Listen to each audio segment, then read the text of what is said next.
In the 6th year of our marriage, my wife, who was always so calm, spiritual, and detached, suddenly slapped me.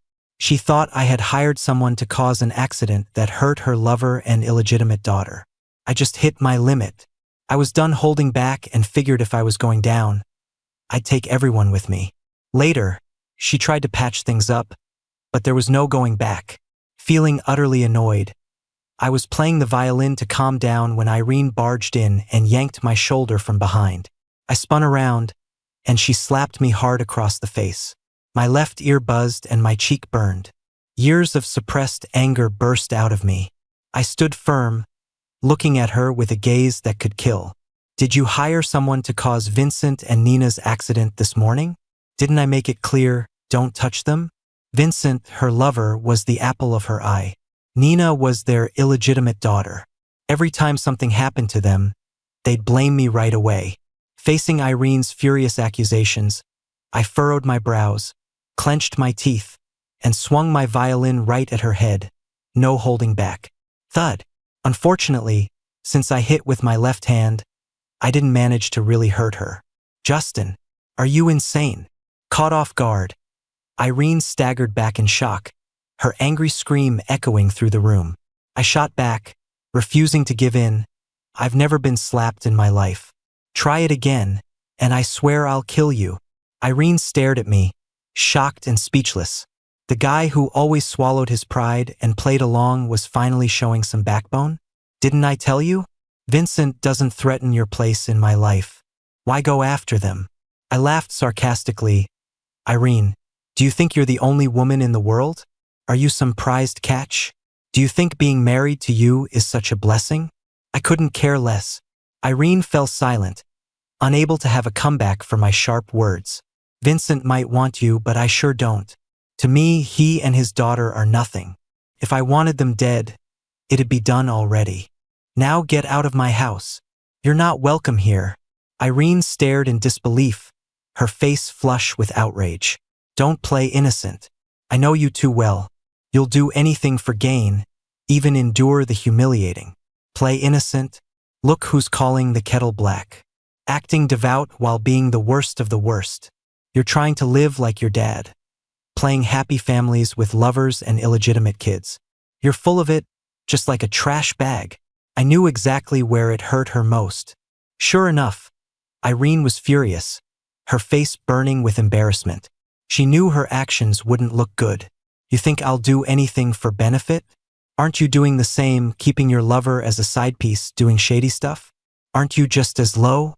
Bet even Buddha's embarrassed by you. Are you trying to divorce me? She lashed out, suspecting it might scare me. I smirked. Yeah, let's do it. Save your boyfriend from all the trouble he's making to frame me. I'm tired of your drama. I will find out if you caused this. And if you did, I won't let it go. Irene stormed out, fuming. The housemaid stood by with tea, silently setting it down and leaving the room. I looked down at my broken violin, thinking it's just like my shattered life. It's time to fix things. Before our arranged marriage, I knew Irene had a white moonlight, but he was in a coma and had been for years.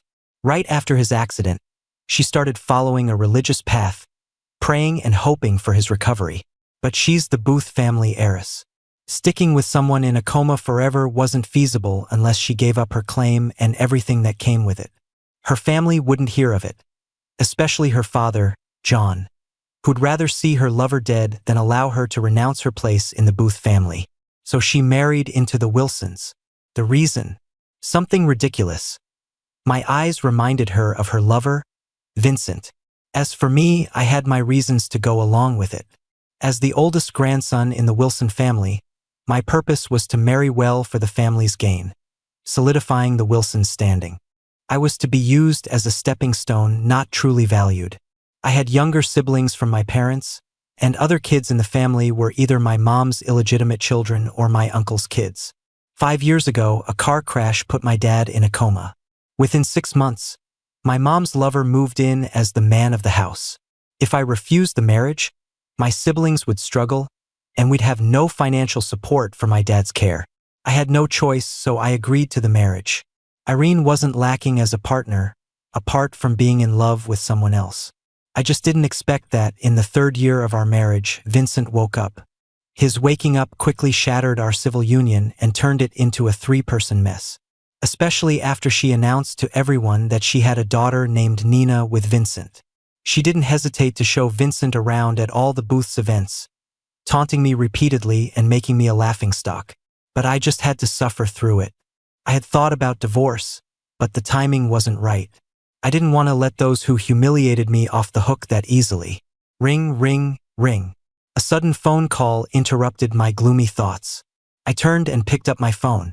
It was a call from a hospital worker. Without hesitation, I answered it. Hello, Lee. What's up? Hey Dave, your dad had an incident. You need to come to the hospital right now. I felt like I'd been struck by lightning, panicking. I hung up and hurriedly grabbed my things, rushing out in my car to the hospital. Outside the emergency room, I arrived while the doctors were still trying to save him.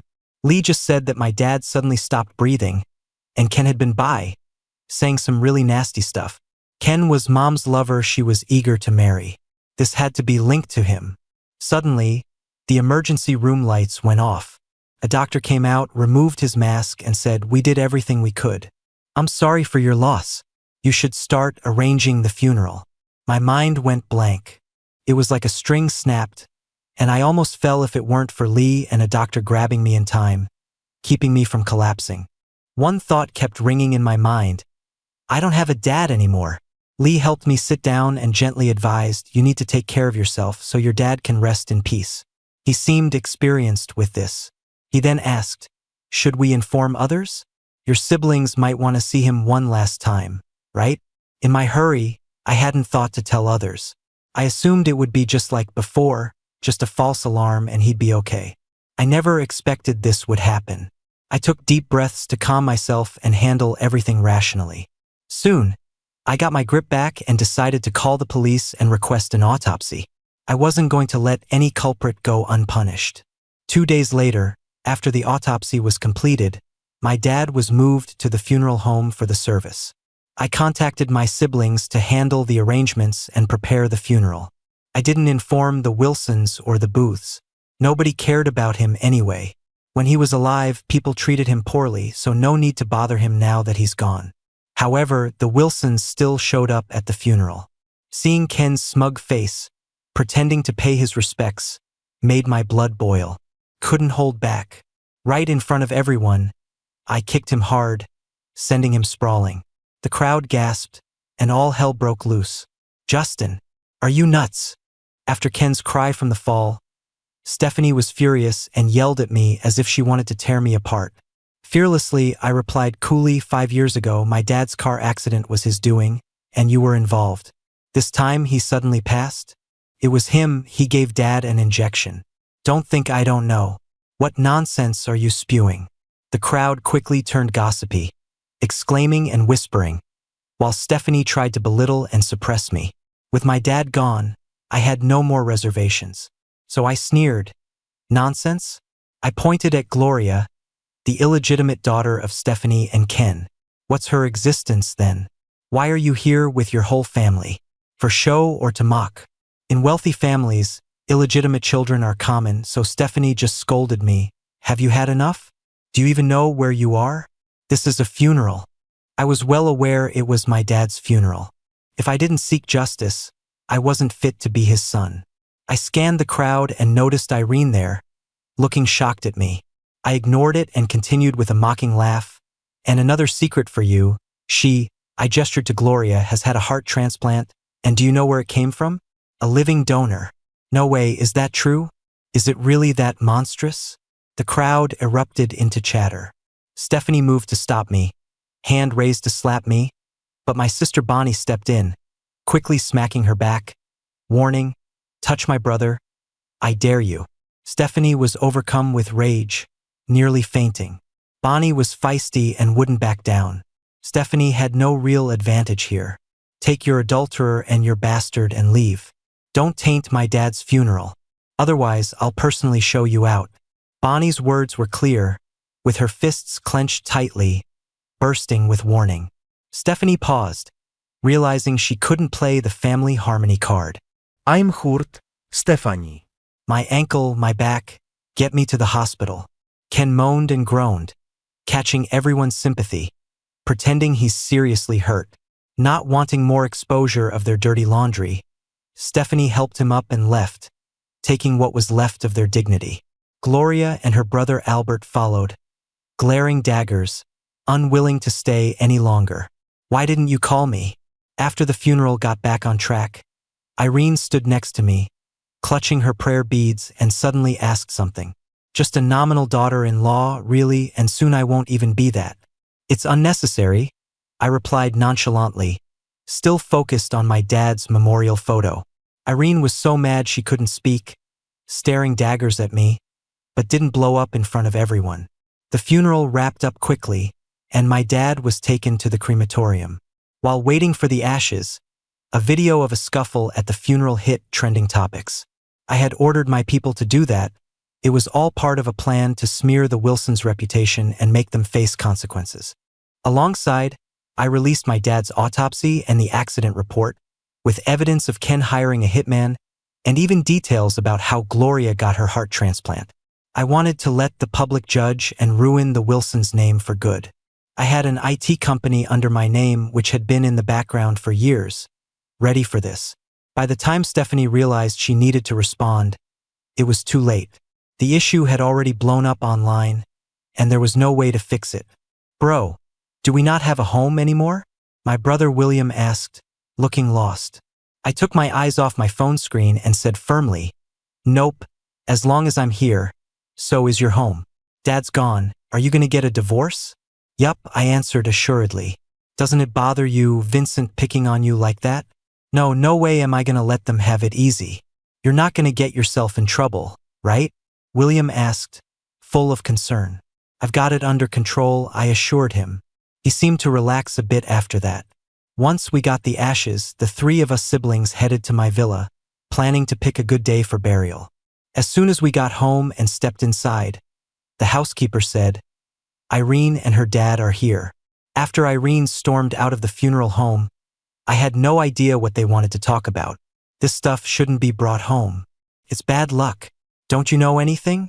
You can leave it at the funeral home, John grumbled, scrunching up his face in disgust when he saw my sister holding the urn and my brother with the black and white photo.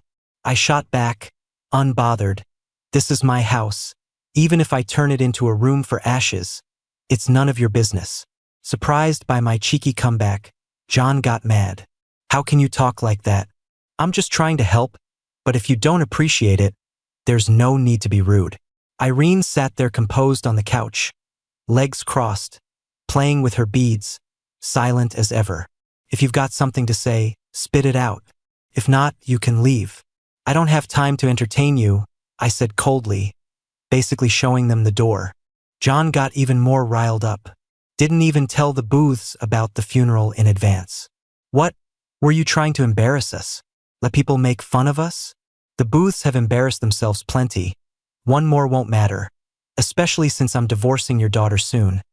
I replied as I put things away and wiped down the TV stand, letting my sister set the urn down. What? You're getting a divorce? John asked, shocked. I turned to Irene, sitting across from her. Let's settle a time to draft a divorce agreement and get it over with. I get it. You're upset now with your dad gone, but divorce isn't the way to deal with it. Irene replied, her calm voice carrying a warning. Exactly, no need to rush into divorce, John chimed in, clearly thinking interest was the priority here. I'm set on this. I'm just informing you. Not playing hard to get, not being dramatic. You don't agree? I'll file for divorce. Don't blame me later. Irene stayed calm, almost smug. Is this about Vincent and Nina? I've said it before, they don't affect your status. Ha! Is that right? I chuckled coldly. Funny.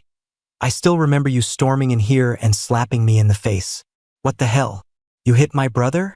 Bonnie shot up, ready to hit back, but William held her back. Claiming to be all about Buddhism? What a joke. What kind of person hits their husband? Watch your mouth. That's out of line, John scolded. Bonnie was even angrier. Want me to be polite? Teach your daughter some manners. They say the apple doesn't fall far from the tree. parading around with her lover and love child. And you won't divorce her? Think my brother's a pushover? Such garbage. Always pretending to be righteous, clutching those beads. Doesn't it bother her? Stung by Bonnie's words, Irene turned to me angrily.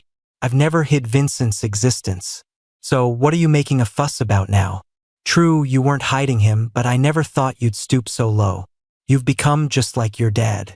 I hate lovers and love children who flaunt their existence to the spouse. My dad's gone, so I'm done tolerating this. Get it? I didn't hold back, hitting where it hurt. Irene stood up, furious, her words full of spite. You want a divorce? Forget it. Irene, will only become a widow, never a divorcee. Then she stormed past the coffee table and left, running away as usual when she couldn't handle it.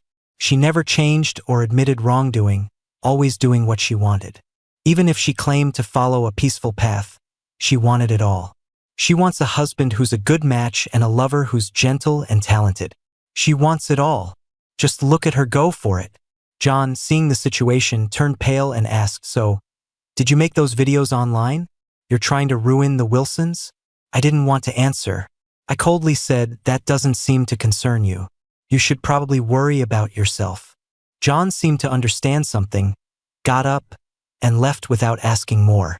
What kind of people are these? Just trash. Bonnie couldn't help but complain. All right, let's go eat. I was exhausted and too hungry to think, so I just got up and said it. Don't we need to make offerings and burn incense first? William suddenly reminded us. We siblings hadn't done it before, so we didn't know much.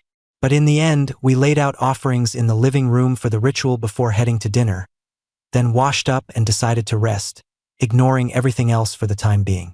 The next morning, shares of the Wilsons Company, WJ Group, hit rock bottom. In the afternoon, Ken and Stephanie were arrested. Everything related to them blew up online, including the dark secrets of Gloria's heart transplant.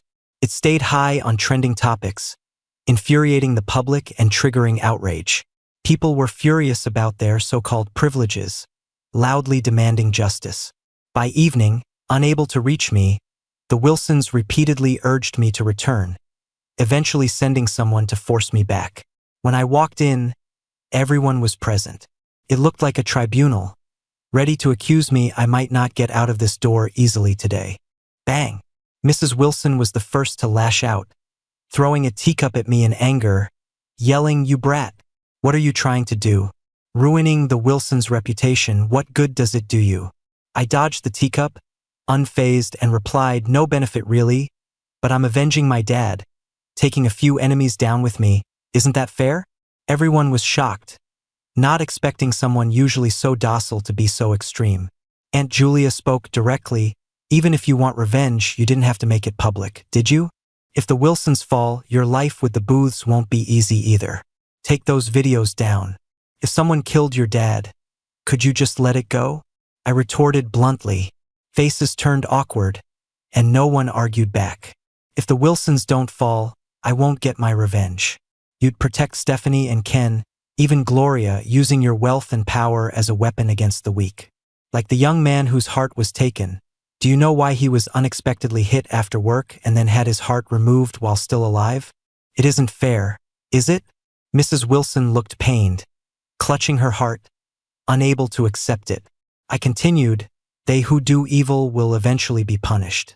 You two failed to raise your children right and indirectly caused my dad's death. It's only fair you face retribution. I just exposed the truth, letting society judge the wicked. What's wrong with that? The Wilsons' fates are tied. In loss or gain, we stand together. What's wrong with that? Uncle couldn't help but scold, as his interests were indeed affected. Really no fault of your own? You've tormented my dad enough with yours, never allowing him and us to join family meals. Speaking of which, you've got dirt in my hands, too. Push me and I'll ruin your name, making you unfit for high society. Are you crazy? Uncle was suddenly panicked. Mr. Wilson, usually harsh and abrasive, stared at me with a death-like glare but said nothing. So, with a sneer, I asked, Want to kill me, don't you? Well, if I die, your fate would be grimmer. Mr. Wilson gritted his teeth. I never imagined you'd be such an ungrateful wretch with no family loyalty. Always condescending, he would act authoritative and unquestionable. I feared him as a child, but not anymore. So, I replied, this rotten family is a scourge, why should I be loyal? Grandma, Grandma, Mrs. Wilson suddenly collapsed, causing chaos. Then my cousin carried the elderly lady out quickly to the hospital, with others following in a crowd. Julia glared resentfully at me but said nothing, leaving with the rest. I know if they want to take me down or cut off my support to make me submit, they can. But I've prepared. I never thought I'd come out untouched. A few days later, Gloria died, stabbed by the mother of the heart donor. That mother had been absent since her son's unexpected death, living dazedly. Not knowing the truth before, now she had her vengeance and said it settled her heart. Moreover, everyone linked to that surgery, the hospital, doctors, they're under investigation, nobody escaped blame. To ruin me and my reputation, Albert spread lies online amid the heat, twisting the facts, saying his parents were true lovers torn apart by my father's schemes. Also, he falsely claimed I followed in my father's footsteps, rising through an affair. 7 years ago, to win over Irene, I orchestrated a car accident that left her boyfriend in a vegetative state. That gave me the chance to marry her. When a rumor video hit the trending list and public opinion turned against me, Vincent used a friend's social account to fuel the rumors. He claimed it was all true and that I did cause the accident. Luckily, he said, he survived but ended up as a vegetable, asleep for over 5 years. He even shared photos of the accident and medical treatments, making it seem legit. Because of this, I became the target of an online witch hunt. My information got spread, and I was bombarded with vile insults on my social media. My phone pinged with the nastiest messages you'd ever see. Once the rumor went viral enough, I went to the police and made sure Albert's dirt hit the web. That includes how he once drugged and harassed a wealthy woman. As for Vincent, I didn't hold back. I released the road footage from the accident. The video clearly showed him and Irene arguing, fighting over the wheel, which caused the crash. It turned out they were fighting because she wanted to break up with him, nothing to do with me. I also released evidence of Vincent's cheating and affairs, making sure he could never come back and taunt me. I went after him hard. Now, with my dad gone, I couldn't care less about my marriage or keeping up appearances with Irene. Unfortunately, Irene has powerful backing. For the sake of the booth's reputation, the negative buzz around Vincent got buried fast. It didn't lead to any big public outrage, just him losing face locally and becoming a laughingstock. I expected that. Irene and the booths are all about maintaining appearances. That night, at a private club, I happened to see Irene and her best friend Mandy heading toward the balcony, maybe for some air.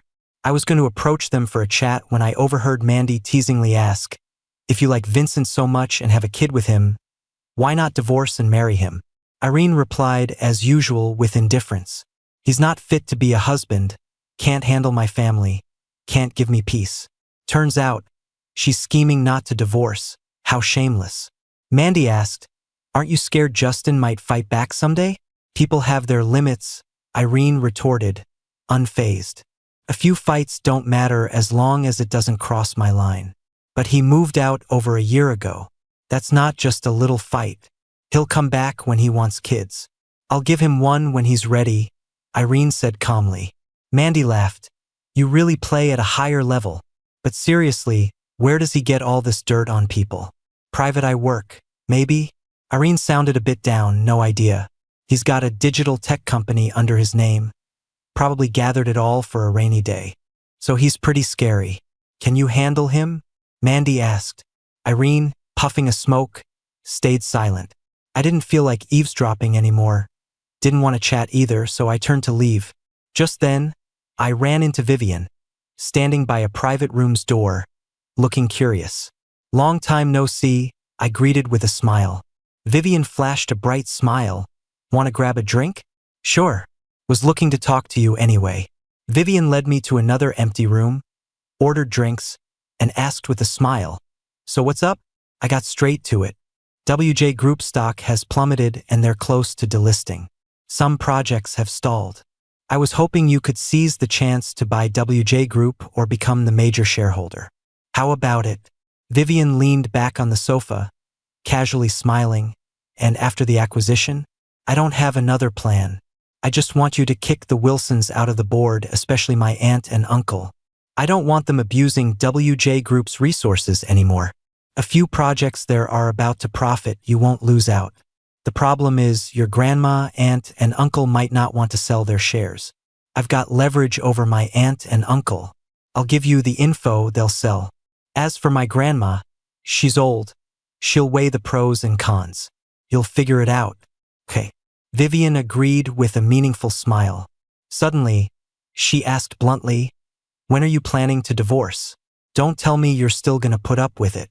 I felt a bit awkward, chuckling dryly. I want to, but Irene doesn't agree. The Booths don't want the scandal. Need my help? Vivian asked seriously. A bit puzzled, I asked, help me? How? Irene'd rather be widowed than divorce. Why not make you the widow? Vivian chuckled, so casually that it felt almost eerie. I awkwardly laughed, going against the Booths, I wouldn't stand a chance. Best if she agrees to divorce. At that moment, the waiter brought in drinks and a big fruit platter. With so much on my mind, my nerves were strung tight. So I started drinking with Vivian. Before I knew it, I got a little tipsy. My brain became sluggish, and feelings of sadness, the pain of losing my father, suddenly hit me hard. I couldn't help but pour out my troubles and difficulties to Vivian, treating her like a confidant. After letting it all out, I was about to head home. Vivian didn't stop me, she just quietly listened, and then kindly saw me off without saying much. But just my luck. When Vivian was helping me into the car, we ran into someone we knew. They sneakily filmed a misleading video, which got partially pixelated and uploaded online. The title read, Heir of WJ Group Marriage Crisis. Suspected affair with mysterious woman. Since it involved Hot Topics, WJ Group, and the Wilson family heir, the buzz picked up fast. It also dragged Irene and the Booths into it, pushing the video to trend quickly. By the time I woke up from my boozy sleep the next morning, the video was still trending high. Some of Vivian's info got out, suggesting a conspiracy, filling my phone with missed calls and unread messages. There were missed calls from the Booths mansion, urging me to come over, likely to scold me and lay down the law. Nothing good, I bet. Irene left missed calls and messages, demanding, why is the video still trending? What are you trying to do? Raise a hell. I ignored them, didn't reply. I just grabbed the already prepped divorce papers and headed to get Irene to sign them. Since it was a weekend, when I got to our marital home, Irene was there, along with Vincent and his daughter. As soon as I stepped inside, Nina, who was on her toy car, saw me and yelled, bad man, he's here. She dropped her toy, ran to Vincent, and hid in his arms like I was some terrifying monster who'd abused her. Irene was on the sofa, watching all this, but said nothing, just glared at me with a darkened expression. I couldn't help but laugh sarcastically. Is that really your kid? Why does she seem so brainless? Wasn't she in an accident? How's she untouched? Vincent broke in with a snarky tone, playing innocent. I know you don't like Nina. You find her annoying. Wish she'd vanish. But don't be mean. She's just a kid. She understands nothing. I felt my heart skip in frustration, wanting to smack him. She doesn't get it? Do you not get it either? Kids reflect their parents' upbringing. If you can't teach, don't have them. Vincent's eyes welled up. I know I'm not as good as you, even. Here we go again. I'm not here for your drama. Can you shut up? I snapped back, handed the divorce papers to Irene. These are the divorce papers. Sign them. Irene didn't take them, just scowled. You rushing for a divorce? Is it because of Vivian? What's it to you? I shot back from above her. I'm not divorcing you. Heh, guess some people aren't meant for marriage then. Like you, totally undeserving of a partner. I laughed. Having a marriage certificate to bind a husband who isn't loyal is pointless. Irene's face darkened. You're not me. How do you know it's pointless? I glanced mockingly at Vincent. So, we all just ditch loyalty, throw out personal boundaries, go for an open marriage, yeah? I'll find women, have kids. You cool with that? Irene got furious. Other than divorcing, what do you want? Double standards. Huh? You get to play, not me? I tossed the divorce papers at her. Fine. Since there's no negotiating, see you in court. Justin, my patience is limited. Don't push me to act. You can't handle it. Irene warned me fiercely. I snapped back, my patience has limits too. You have more to lose than I do. Go ahead, destroy everything. I'm not afraid. Glancing at Vincent and his daughter. Done with that, I headed upstairs to pack my stuff and leave. I hadn't fully moved out before as I was trying to keep things civil. But now I'd finished the job. Irene, why won't you divorce him? Do you love him? Vincent cried. You said you'd only love me. You put me in this coma. Don't you owe me and the kid a real family? If you don't divorce and marry me now, I swear I'll take the kid and end it. He sobbed, making Nina cry too. But Irene just stood there silent and unresponsive like she was in a trance. Upstairs, in the bedroom I used to stay in, nothing changed, no dust, the space still cleaned nicely by a housekeeper. I started packing my stuff. Midway through, Irene showed up, leaning on the closet door, calmly saying, "Let's talk." The suddenness startled me, making me snap. Talk about what? What's left to say? She uncharacteristically explained, Vincent saved me once. Years ago, an accident put him in a coma partly because of me. I have to make it up to him, even having a kid, if that's what he wants. I can make them disappear, never to cross your path again. Just don't divorce. Name your terms. Was she really trying to play the nice card after the tough approach failed? Did she seriously think I'd sacrifice my dignity for some material gain? Good thing I never expected true love from this arranged marriage. I'd never wanted it to be anything more than cordial. Otherwise, her antics would have driven me into depression. Humph. I couldn't help but scoff, mocking, people talk about self-cultivation and family harmony. Do you think you're even a decent person? You repaying kindness or dating, that's your choice. What's it got to do with me? Why drag me into it? Why should I put up with and enable your selfishness? Irene got a bit annoyed instantly. I've said it, it won't happen again. I lost it and started cursing, you're such a jerk. Don't make me look down on you. You mess around with relationships. You're an incomplete mother. You're barely able to handle this marriage, yet you think you can live happily ever after with me? Irene was instantly speechless. Her face turned red with shame. Before all this, you favored Vincent, always shielding him unconditionally. No matter how he slandered or targeted me, you'd clean up his mess. Even when he was spreading lies online, ruining my reputation, you defended him. When I fought back, you chose to go against me. I've undergone all the grievances while you all took the spotlight. Now you shamelessly ask me to forgive and move on with you? How can you have the audacity? Do you take me for a saint who can forgive everything? Irene, acting like she didn't get it, obstinately insisted, I'll change. I'll make it up to you. What do you want? Shares in the company? Felt like talking to a brick wall. Completely pointless. I would never end up like Vincent, not getting involved with you again. Get out. Don't bother me while I'm packing. Suddenly, Irene got angry and started speaking harshly. Who else could you find that's better than me? You think Vivian will marry you? Is she really better than me? Get out. Can't you understand simple words? While packing, I threw something at her face, having run out of patience completely. Irene caught it quickly. Her expression was complicated, looking at me as if I had wronged her. Her eyes filled with resentment. In the end, I ignored her, packed my things, and she left, realizing more talk was pointless. A few hours later, I moved all my stuff out, leaving nothing behind, including the plants I had grown in the garden. No trace of me was left there. A week later, Vivian completed acquiring most of WJ Group's shares, all except those Stephanie still held. So, I visited her in detention to get her to sign the share transfer agreement. Do you hate me that much? As soon as we met, Stephanie asked, looking defeated. I couldn't help but laugh coldly. Shouldn't I? You ruined my dad's life and nearly wrecked mine, along with my siblings' lives. Shouldn't karma bite back? Stephanie was speechless and quietly sat across from me. I pushed the share transfer agreement in front of her. WJ Group has changed hands. You better transfer your shares to us siblings, or you'll regret it. Not knowing what happened, Stephanie looked shocked. How is that possible? What about your uncle? The truth is, it really changed hands, I'm not lying to you. Also, your beloved daughter Gloria is dead, stabbed by the mother of a boy who had his heart stolen. And your beloved son Albert is in detention for defamation, with all his misdeeds exposed. His future won't be easy, he might end up dead if retaliated against. I spoke lightly, but Stephanie's eyes filled with tears. Her lips trembled and couldn't utter a word.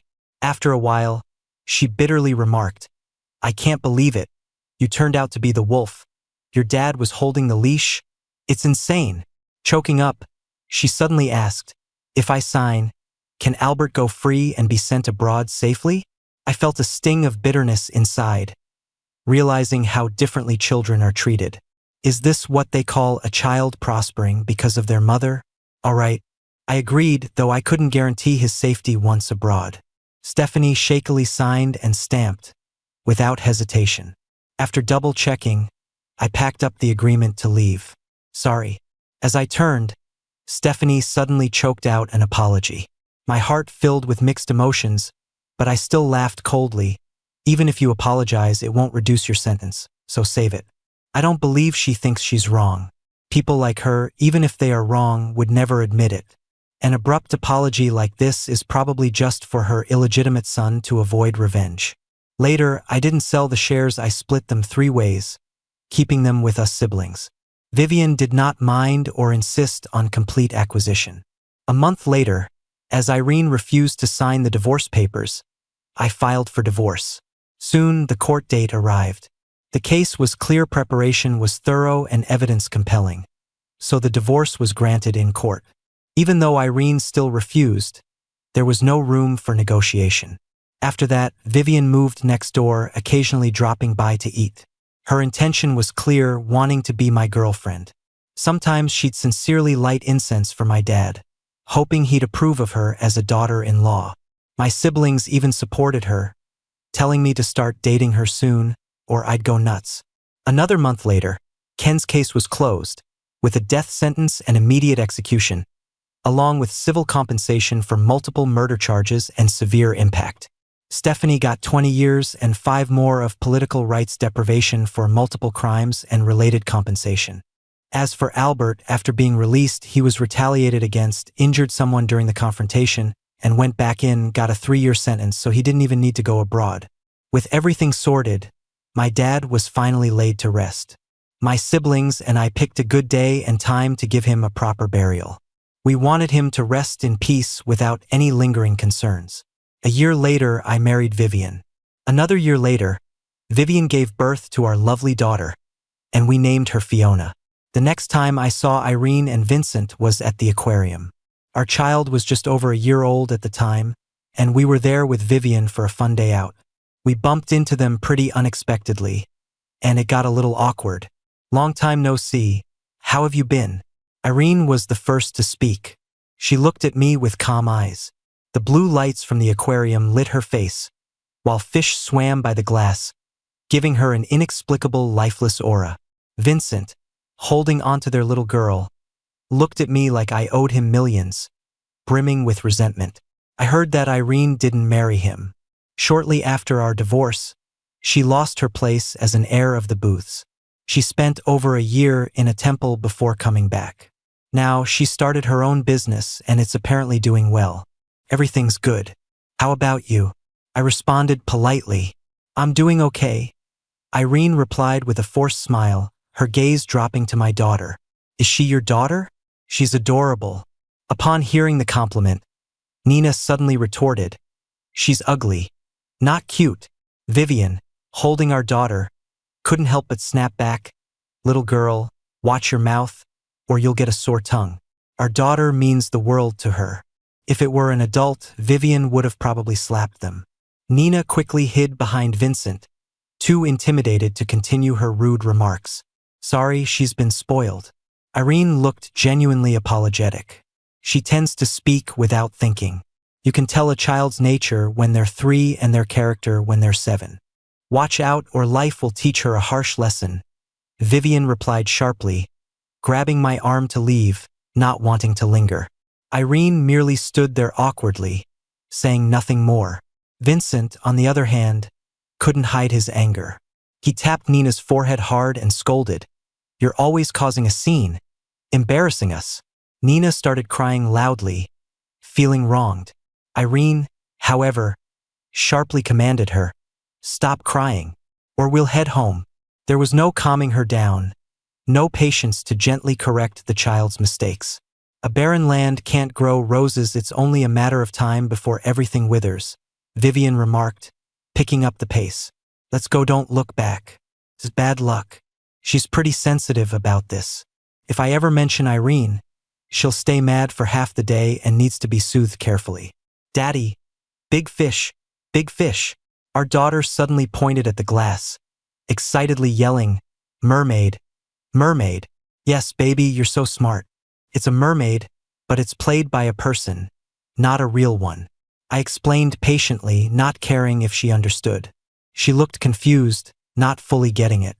So, I teased her, "Sweetie, should we turn mommy into a mermaid?" Her eyes lit up, and she asked curiously, "Can we?" "No way. Humans can't turn into mermaids," Vivian answered firmly. Holding our daughter with one arm, she wrapped the other around my neck and leaned in, joking, "With my body and looks, are you really willing to have others admire me?" I was momentarily speechless and joked, "Narcissist." Vivian was even more amused. "If I've got you head over heels, not knowing day from night, a little narcissism isn't too bad, right? You're shameless." Without missing a beat, Vivian kissed my cheek, saying, "I'd be even happier if you said you love me." I couldn't help but blush and rolled my eyes playfully, not admitting it directly. She just laughed more, as if I'd already confessed.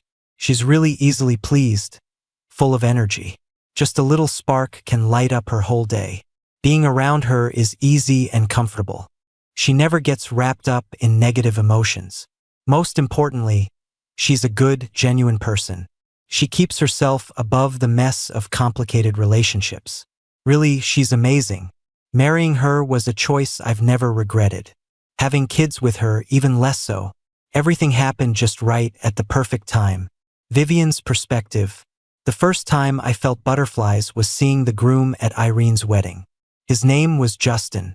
He was just like his name, tall and graceful like a poplar tree, reserved with a quiet strength that made you feel for him. It made me want to steal him away, thinking Irene didn't deserve him. Turns out Irene wasn't a good person. Selfish, fake, and greedy. Even accepted her illegitimate daughter and wouldn't leave him alone. She embarrassed him time and again, and it was only with great restraint that I didn't do something to make her a widow. Eventually, I couldn't hold back and decided to win him over. After his father was taken from him, Justin wanted revenge on the Wilsons and chose divorce. I helped him secretly. I made sure the Wilsons couldn't support his enemies and helped him win the divorce battle. Irene and the Booths couldn't touch him anymore.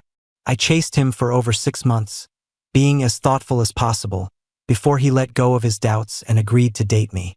After another 6 months of effort and care, I finally got him to marry me. I knew he was smart. He let himself fall for my tricks on purpose, letting me become his wife and build a warm home together. I had a daughter with him, which made me feel the continuity of life deeply and appreciate life more. Seeing him every night before bed and every morning when I wake fills me with energy and fulfillment. This is how life should be. Those who love and who are loved deserve full happiness. Irene's perspective. Habit is a scary thing. It marks your body, impossible to erase. Like my ex-husband, Justin. 3 years of respect and harmony with him were the most comfortable years of my life. He covered all the bases, made me think he had no temper, that he'd never leave. Even with a lover and an acknowledged illegitimate daughter outside, he'd stay, like any other wealthy son-in-law, for the peace of the home. But I was wrong. He just hid his strength to avoid trouble. His father was like a seal on him, and once that was broken, there was no going back. Vincent was my first love. We had an on and off thing for years. We fought over a breakup, and then a car accident made him a ghost of a person. I felt I owed him, needed to make it right, even if it was claiming a child. But my life shattered and became a mess I couldn't escape. They say betraying a spouse blocks wealth. Knowing Justin remarried left me feeling life was pointless. Seeing his daughter and his joyful smile, his words echoed in my ears. You're such a terrible person. Yes, I am a terrible person. I've become the kind of woman I despise. I've lost my spouse, child, father, starting relationships and breaking them, completely undeserving of being human.